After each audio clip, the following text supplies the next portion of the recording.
I wanted to start by talking about the Massachusetts economy. Your state has been uniquely impacted by the federal funding cuts. What's the biggest impact you've seen so far? Well, first of all, it's great to see you. Great to be here among friends and also those online. Look, you know, in some ways, Massachusetts is no different than any other state right now. I mean, the cuts that we've seen to healthcare, to infrastructure, transportation funds have been cut to our state, food, we could go on. Unfortunately, the Trump administration has made cuts that are impacting so many states. But I think that for us in particular, we are a knowledge-based economy. We are a state that has grown over the last 250 years through investments in education, research, knowledge, and it's given rise to this incredible growth, for example, in life sciences, where we lead the world. And so when you think about cuts to NIH funding, NSF funding, NOAA, cuts to colleges and universities, that does have a disproportionate effect on Massachusetts. And it's not just, here's the important thing, it's not just jobs in those areas, in research, in science, in life sciences, for example. It's all the other jobs that go with it. Because 2 out of every 5 jobs in those areas are actually jobs in construction, in real estate, in legal IP operations, in hospitality, in restaurants. And so, you know, that's why those cuts are particularly devastating to a state like Massachusetts. But, you know, we could talk about what I'm doing to combat that, but that is certainly something that we're seeing. The other thing that's been hard for us is that we're a state where, as governor, I am very focused on lowering costs for residents, for businesses. That includes energy costs. One thing we don't need is energy supply to our region cut off. And unfortunately, that's what we're seeing by the Trump administration's move to kill jobs and to literally take away power by dismantling wind operations on the East Coast. Yes, and we're going to absolutely get to wind. But before we get there, I just did want to talk about what you've been doing to combat the threat that these funding cuts pose to the state. You've proposed using $400 million in state funding to help combat that. How far does that go? Well, here's the thing, okay? I think this is a good investment even without what is happening by the Trump administration, but especially because of the cuts that we're seeing. You know, I want to be clear, as governor of this great state of Massachusetts, we're open to the world for business. We want to continue to be the place that attracts students and researchers from around the country, from around the world. We want to attract entrepreneurs and innovators, as we have for so many decades. And, you know, part of my statement in coming forward with DRIVE, which stands for Discovery, Research, Innovation for a Vibrant Economy, the whole point is to say we're making these investments because we know the ROI.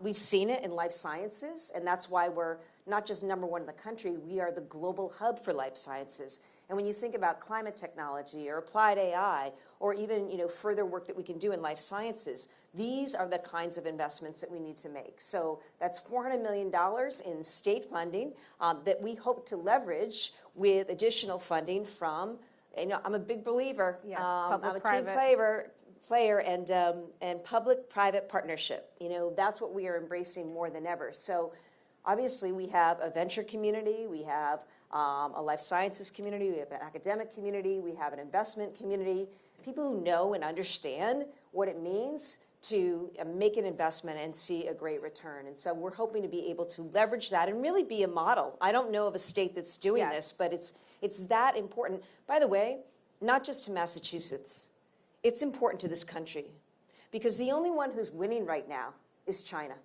China's on our campuses in Massachusetts and around the United States, at our research institutions, at our teaching hospitals, looking to recruit everyone away. You've seen that, you've covered that, and that's the shame of it all. You know, I am about America first. I'm a very competitive person. I want Massachusetts soaring, and I want America soaring. And one thing we shouldn't be doing is not investing in science and research and innovation and ceding that, essentially, to China and other countries. Yes, just to go a little bit deeper into that public-private initiative that you proposed, can you give us a window into how much interest have you received in actually putting money into this, and why should individuals or businesses put money in a state-administered fund? Well, Look, I'm the CEO of the state, and my job is to be the best economic steward that I can be for this state. And that means making sure that we are maximizing the return on taxpayer dollar. It also means making sure that I am working inside and outside of government to provide the best economic infrastructure that I can. It's why I've gone big, investing in education in this state, and including a whole pipeline, K-12 and beyond. It's also why I think there's a recognition by folks in the private sector that it is our economic infrastructure at stake. And that's why we all need to come together and figure out a way to power through this time, I think, through new and innovative partnerships that not only will sustain us through this time, but really put Massachusetts where it should be, which is right at the front, nationally, globally, when it comes to attracting talent. Again, my message to the world is, Massachusetts, we're open for business. Yep. We want you to continue to come here, study here, research here, innovate here, incubate here, and grow your companies here. And we have provided and have sought to provide an environment that's conducive to that by providing a pipeline of workforce. We have the most educated workforce in the country. By making major improvements to a public transit system, which is important, to producing more housing so that employees can actually afford to live in a place like Massachusetts. These are things that I think are very important to the private sector, and why we've seen energy and synergy around this kind of collaboration. So do you have a, just so I know, do you have a dollar sort of figure in mind that you'd like to raise for that, or how are you thinking about its potential size and impact? Well, these are big numbers, right? But if you think about Massachusetts alone, we probably have received per capita the largest amount of NIH funding over the years. It's about $3.3 billion. So we're talking about big numbers. And it's not to say that we'll be able to sort of make up for all of that. But I think that if we can smartly and nimbly come together and make the right investments together, the public sector and the private sector will be able to do something very special. So I said I'd come back to wind, which you brought up.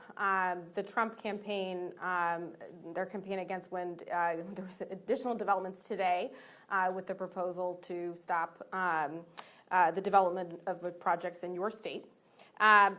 This past week, you joined other Democratic governors in a joint statement calling for the administration to allow permitted offshore wind projects to proceed. What was the reaction to that statement after you put it up? Well, I guess we're sort of waiting to see, but all of us are in the strongest possible terms urging the Trump administration to stop with this, to stop with the stop work orders, to stop killing jobs, to stop cutting off power. I mean, literally, when we were hearing word that there might be a stop work order down the entire East Coast, that was incredibly concerning for all of us governors. For me, I had the concern, not only was it going to kill thousands and thousands of jobs, it was also going to literally shut off power to 200,000 homes and businesses, because our wind project is already producing power into the grid. And so that just doesn't make any sense. And, I am somebody, I've been very public about this. I support an all of the above approach when it comes to energy, to do what we need to do. And as somebody who spent $100 million to create an applied AI hub here in Massachusetts, when you think about what our energy needs are as a country, they're just expanding exponentially. It's why we need nuclear and solar and hydro and wind and gas. So don't take wind off the table. We desperately need it. And that's why you saw so many governors come together. Not only is it a matter of jobs, because we're talking about so many jobs, so many construction jobs, so many union jobs. There's been a lot of investment in this workforce, actually, to the tune of hundreds of millions of dollars. Don't let that go to waste. And most importantly, don't shut off power into a region that needs it. The other thing, of course, is this: more power, more supply, lower costs. Everybody across America is dealing with the high cost of energy. So what do you not want to do in the face of that? You don't want to shrink supply, right? And so that's why we continue to advocate for this most strongly. But, you think about the companies at the top of the index, right? And you think about, the needs of tech right now. And in particular, I think about a state like ours where, we're looking to do so much powered through technology. The energy supply as a country, there should be a concerted effort to get every state in the country working to work together. Some states may be better for gas. Some states may be better for nuclear. Some states may be better situated for solar arrays or hydro or geothermal. By the way, I want to explore all in Massachusetts. Yep. But it seems to me leadership from the president and the administration would look like figuring out a plan to source more energy into this country, to build out the transmission lines so that power can actually flow, so that we have a reliable and truly independent source of energy for Americans. Yep. Earlier this year, Bloomberg reported that in New York, Governor Hochul got the feds to lift a stop work order on the Empire Wind project in exchange for dropping opposition to new gas pipelines in the state. Do you think there's scope for a similar deal in Massachusetts? Well, I think we've already talked about that. I mean, that's already known, but that there's a willingness to do that. But that's sort of not enough. I mean, what we really need to do is have a comprehensive, concerted strategy where the federal government is working with states, not against states, in an effort to bring more power on board. Right? That's what we should be doing, and that's what I just really urge the Trump administration to get back to. It makes no sense. Wind is, I don't understand where some of this is coming from, this antipathy towards wind. We see wind, I mean, look at so many of the states out west. I mean, they've been long using wind. We need to continue to do that here and to harness it here. It's a tremendous source for us. It's not the only source, which is why I'm going to continue to work in partnership with other governors. It's also why months ago I invited all the premiers down from Canada, and what can we work out, this region and the eastern provinces, in terms of sourcing more energy into our regions. So just to be clear, as part of your all of the above approach to energy, you would be supportive of new gas pipelines in Massachusetts? I'd consider any proposals that come our way. In fact, Eversource, one of our utility companies, just filed a proposal for 10 years that I personally support, because we need some near-term solves to the supply issue that we have right now in the Northeast. And again, this is an issue that we see across America, but I think it's particularly acute for the Northeast region of the country. So at the same time, the state does have some pretty ambitious goals in terms of cutting its emissions. Do you have a plan B for renewable energy if Trump's opposition to wind doesn't really budge? Look, I have been, I think as governor, I was the first governor to name a climate chief across her administration. I'm very mindful of that. It's why I was invited by then Pope Francis to the Vatican to talk about how we could work both through national and subnational relationships on addressing some of these issues. That said, I am acutely focused right now on the issue of costs. Costs for our ratepayers, our residents, our businesses. And how do you deal with that? You deal with that by getting more supply into the region. And I think the good news here is that there are a lot of different ways to do that, to accomplish that, that also make use of a clean energy portfolio that is proven to work, and the prices are coming down on that. So don't take that off the table. I mean, there's a reason why China is building multiple wind farms right now, right? We already see them in Europe, for example. So we know this is part of the solution. Other countries are recognizing it. Don't take this away. Again, if you care about American competitiveness, right, and we want to have AI, and we want to have these data centers, and we want to see this kind of growth, you're not going to be able to do anything if you take power away from these sources. I think about Virginia. They've got that wind operation going with Dominion. They've got a lot of data centers that need to get powered. I don't know, they are not going to be able to be powered absent that wind source. So it's just an example, but I think it's the mentality that we need. It's all of the above, working together, states and the federal government working together. Mm-hmm.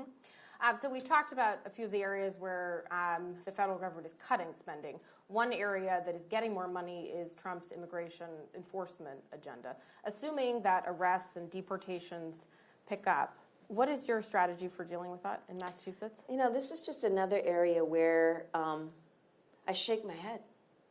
The investments have been made there, but to what end?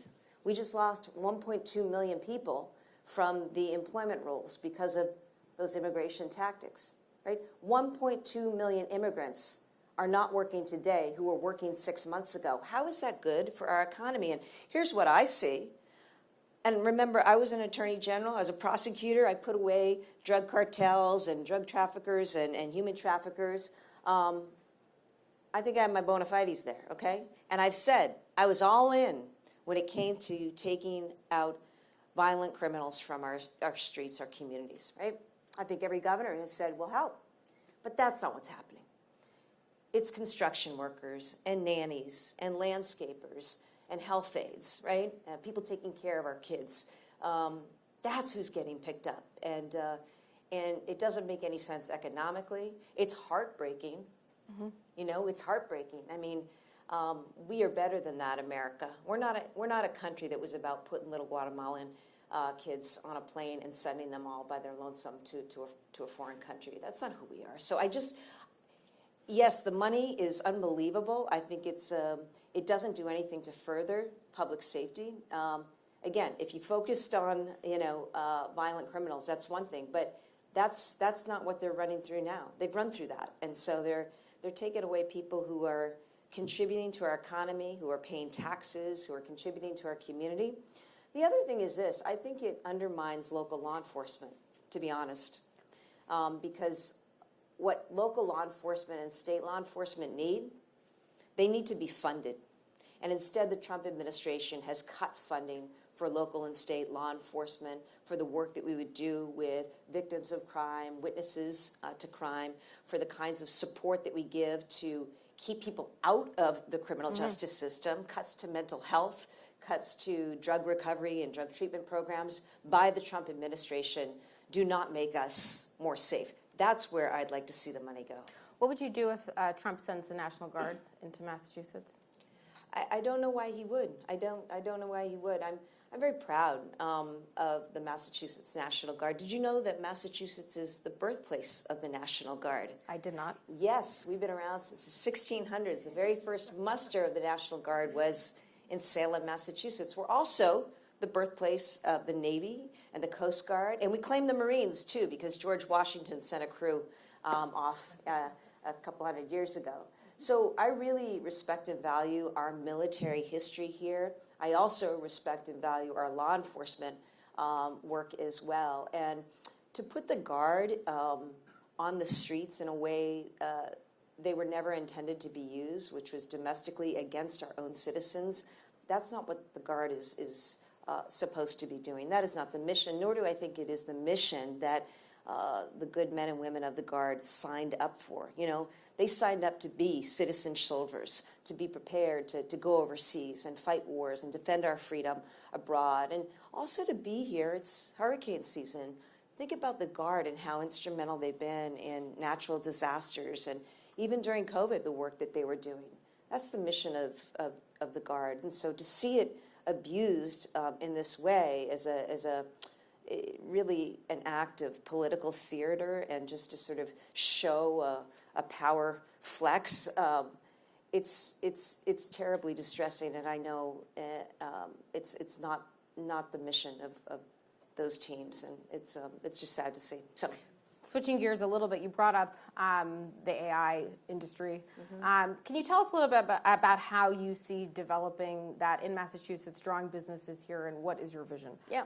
Well, first, it does take money and investment, because the rest is just happy talk unless you actually put some muscle and some investment and some dollars behind it. So we've launched a $100 million AI hub that we've created that allows research and government and industry to come together, and that's exciting to see. We also, though, have focused on how can we create the kind of applied AI accelerators that we want to see. And we recently announced a partnership with IBM and Red Hat, where they'll be here in Massachusetts and they'll be helping us create this accelerator network for applied AI entities. And I think that's going to be really powerful, because again, for me, the race in Massachusetts is how can we use AI to more quickly treat disease and come up with cures, or, determine what we need to do around any number of things, right? I mean, that's been our focus. And so I'm excited about those things. The other thing with this is you've got to have training, though. You've got to have a workforce. So we put a lot of research and resources into our schools, how to train in our schools on AI, because we want our young people trained on and acclimated to AI and using that as part of a vocational training and also something that they learn in a traditional K-12 curricula. I think that's super important. And finally, importantly, I think you got to practice what you preach. And so we've benefited from a wonderful partnership with colleges and universities. Northeastern University here, preeminent university. We have students from Northeastern that we have actually brought into all of our state agencies, and we gave them a sandbox, an AI sandbox. And they've actually now developed tools that our state employees are using to make the delivery of government services faster and better. I'll give you an example. You apply for, you're working on a project as a contractor to redo this highway, and typically you'd have to call somebody up at the Department of Transportation and talk through different change orders and specs. That could take days, weeks to wade through 900 pages, right, and get a response. Imagine a prompt. Just a couple minutes later, you have an answer. That's going to be great for government because it's going to help us better deliver and serve our people. So I'm very excited about the possibilities of AI in our state. Yep. So before we go to the audience Q&A, one last question. I was hoping you could zoom out a little bit for us and tell us how effective you think the Democratic Party has been so far at pushing back on President Trump. And specifically, could you give us a window into the level of coordination amongst the Democratic governors and the attorney generals? What does that look like as you think about all of these policies that you oppose? Yeah, I mean, and as I mentioned at the outset, I think all of us are dealing with really severe cuts and hits to our state. I think about the fact that the recently passed Big Beautiful Bill is going to potentially throw 350,000 Bay Staters off of health insurance. That's a huge number, right? And the same thing is happening in other states. And so we obviously talk a lot about what these cuts mean, how we're going to take care of our seniors, how we're going to feed kids who just saw Donald Trump cut food for kids. I mean, things that we could never have imagined are happening. The disinvestment. How do you deal with the fact that capital isn't being deployed in your state? Because it's not being deployed in this country right now because people are so uncertain or they're going elsewhere. All of these things we're experiencing. There's a lot of commonality there. So it's important for us to be in touch and find ways to support each other. You see that happening among states looking to work together regionally. I mentioned the convening I did with the Canadian premiers and the Northeast governors, including New York, because we have to think about how we're going to work collaboratively on bringing more energy into our region and lowering costs. I think about, for example, public health. In the face of RFK just destroying public health and the public health infrastructure in this country, or attempting to, how are we going to work together as states to make sure that people have access to the kinds of, vaccines that people want? Flu season's coming up. We still have COVID. I mean, all the stuff that we send our kids off to school and get. Like, how do we work together as states to come in and support some of this infrastructure? I think the thing about the party, look, it's a big party. It's a big tent. You got a lot of voices. I know that I am focused on telling the story of what I am doing as a Democratic leader. I tell people about the fact that I cut taxes. I'm the first governor in Massachusetts in over 20 years, a Democrat, to cut taxes. I was preceded by a Republican governor. I am focused every day on building more housing. When I started as governor, we were short an estimated 220,000 housing units in this state. There just hadn't been housing being built in our state. And through a bunch of things we did, tax credits for developers, changes to the law to make accessory dwelling units available by right. We're doing, mill to housing conversions, office to housing conversions. I've offered up surplus land in the state to developers to build housing. We started with a deficit of 220,000, and 2.5 years in, we now have over 90,000 housing starts underway. We got a lot of work to do still, but you have to talk to people about, what it is that you're delivering on, and frankly, what the Democratic Party represents. To me, we invest in education and public education. We invest in science. We invest in healthcare. We believe that working together, we can achieve so much more. I mean, we invest in workforce. These are all things that the Democratic Party stands for. And by the way, I'll just say this. As a party, I think we think diversity is a strength, not a flaw. We ought to be availing ourselves of everybody's talent. It doesn't matter where they're from or who they love. Like, why not, make the most of what everybody has to offer? And I think, too, to that point, people believe in freedom in this country, as we should. And as a governor of Massachusetts, where this country was born, right, we celebrated 250 years. We started a year early because we kicked it all off with those little battles in Lexington and Concord. Freedom matters, reproductive freedom, right? The freedom to live a life free of discrimination, right? These things matter to people, and they matter to people who have kids, too, because you want the future to be even brighter for your kids than it was for yourself. And I think that's something that we need to continue to draw on as a country, and certainly I will as a Democratic leader. Thank you. Well, I have a million more questions for you, but I did want to let the audience get in here. If you could please raise your hand and then also identify yourself and your organization, that would be terrific. Chris Anstey, also with Bloomberg News. I'd like to just follow up on my colleague Caroline's last question there. President Trump has obviously been extremely successful with his version of a populist agenda. I wonder the degree to which you think the Democratic Party here in Massachusetts is tilting populist. We saw the enactment of the millionaire's tax a couple of years back, and there's a proposal to bring back rent control on the party platform. The other tax measures. I just wonder, is this sort of the Democratic populist response to the electoral success of the president? That's an interesting question. I guess I'd sort of question the premise that he's been successful in bringing about a populist agenda. He's brought about an agenda. To me, it seems to be an agenda that's really based on or predicated on fear and division. What he promised during the campaign, he's not delivered on. I don't know. My grocery bills haven't gone down. Things have not gotten cheaper for the families and the folks I talk to in Massachusetts. We talked about some of the macroeconomic issues, the tariffs. I mean, this stuff has real consequences. So that's my first point, is that for whatever his talk was, he's not delivered. What I think you see people like myself and others working really hard in states to make sure that people have access to health care coverage, that people have access to education.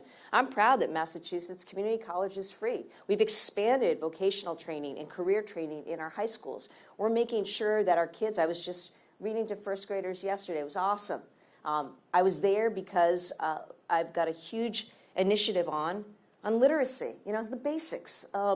I stood with people on Labor Day and workers, and I could tell you, Donald Trump has only hurt American workers. He has not come through for them. Look what he's doing to public health and that infrastructure, dismantling that. And look at the money that is going into things like ICE enforcement and these trumped up, scenarios. Like, if you really cared about stuff like public safety and crime, you'd probably spend time in the cities and states where crime is through the roof. It's not in the cities that he's targeting, right? So I think we need to focus on the things that I've tried to focus on, which is, how do I lower housing costs, energy costs? How do I make sure that people have access to health care and an education? I think what does matter in your question, something you said is really true. Like, people resonate, with what basic needs are. They want to see investments in their kids' future. They want to see investments in things that allow for their own economic mobility. And I think that's just what we've got to continue with. And it's not easy, Chris, because there's a lot out there in terms of forces, the way that things have become so atomized and diffuse, where people are getting their news, what's truth, what isn't. That's why I appreciate the work of journalism, because we got to continue to to tell a story of what's actually happening, what's happening in people's lives, what's happening to our companies, what's happening in our economy. This all is really, really important. But we'll see, we'll see what the next year brings. Go ahead. Hi, Governor. John from Mass Live. Court in Los Angeles yesterday handed Governor Newsom a victory on the federalization of the California National Guard. Wonder what you take from that and how you might react if the president moved to federalize the Mass Guard. Well, first off, there's no need to federalize the Massachusetts National Guard. We'll see what happens with that order. I think it was the right order, the right ruling. It'll get appealed, and who knows what happens from there. I think what's important, though, is that people need to focus on what's actually going on here. The emergency was not in LA. That's why Trump lost that case. There are emergencies. There are real emergencies right now, in our country that need to be addressed, and these are emergencies that Donald Trump doesn't seem to want to talk about, particularly the economy, particularly when it comes to costs, particularly when it comes to people paying more, or at least not less, for groceries, for heat, for cars, for health care. There are real emergencies in this country. And this focus on an effort, dial up Chicago, whoever's next, this is all an effort to distract and to take away attention for the things that the president and the administration are not delivering on. So that's going to continue to be my response. What's happening? We could talk about this. We'll deal with this. But what are you doing for the American people, for the American economy, for America's competitiveness and growth in this world? Because it's been 9 months, 8 months, all those things. On every level, I've just seen it get worse. I'm waiting for a turnaround.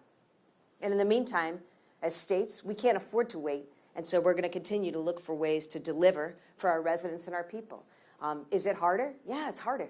But you know what? It forces us to be more nimble and more innovative and work in public-private partnership and work with other states than ever before. Work with other countries. That's what we have to embrace right now, while continuing to hammer home to the administration that you're not meeting the mark. You're not delivering for people. And also to Republicans in Congress who have essentially abdicated responsibility.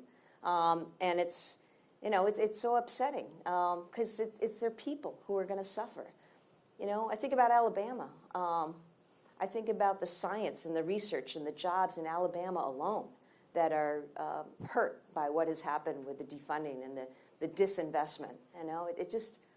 This doesn't help us as a country.